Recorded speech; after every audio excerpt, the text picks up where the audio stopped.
What's up? It's your boy Jones N Mann, and tonight we're jonesing on Bunnahabhain 12.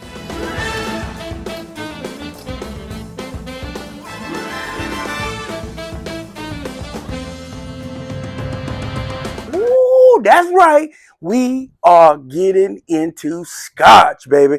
Well, not getting into loving and enjoying Scotch, but I'm trying to bring y'all a couple of Scotch episodes. If this is your first time here, it's your boy Jones N Mann, and all my content is around spirits. Be sure to subscribe and follow while we crack this Bunnahabhain. I just like to say Bunnahabhain 12 here. Now, actually, I already popped her. I wanted to take a sample to the fellas, and I really had tried it at Gia's one night, and I was like, okay, I'm gonna go grab a bottle somewhere in the neighborhood of about $60. Light on the pop, because it had already been popped before. Here's a couple things about Bunnahabhain. So this is an Islay Scotch, which are normally peated, but I think a lot of what comes from Bunnahabhain is not peated. So this is a non-peated Islay Scotch. It is an age statement of 12 years. It is a single malt, and it is finished in both sherry and bourbon casks. It's non-chill filtered. And of course, this is a 750 milliliter coming in at 46.3%. So I don't know why I put it on the ice to start with, but probably was a bad idea going into this at this point in the evening, because I did a rum episode previously. But hopefully I can still bring it to you like my first taste. Now, what I love about this is normally when I think of Scotch, I think smoke, peat, grilled meats kind of smell. But this has a nice fruity aroma to it. Kind of feels date, fig, raisin-ish. But it has a really nice aroma to it. It is very inviting. Let's take that first little sip.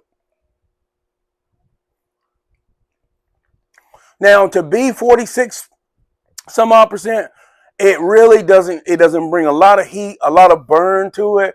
You know, you can tell it's in the mouth. It has a little body to it. It's a little fieriness, but it doesn't go longer. It doesn't go down your throat or in your chest or anything.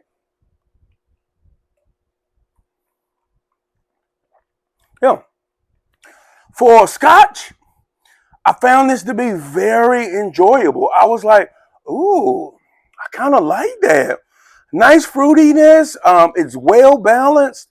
A little bit of complexity in there, or a lot of bit of complexity in there, in my opinion. But like, I'm not a diehard Scotch drinker. I heard somebody say that this was kind of entry level, but for me, when I compare it to, it has a lot more complexity than a Monkey Shoulder. I think it even has a lot more complexity than that. I think it was Glenfiddich, 12 year. 10 year, whatever the yellow box is.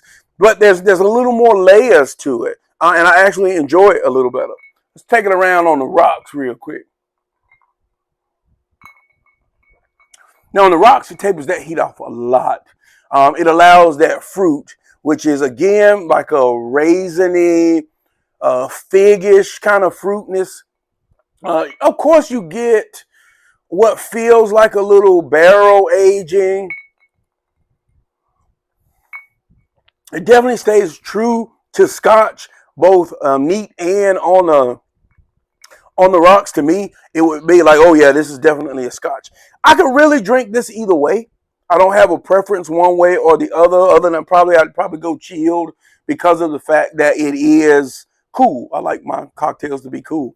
It's a great bottle design. It's priced right for Scotch. You know, I say often it's hard to find a $60 Scotch that Scotch lovers really like and enjoy. You spend north of that.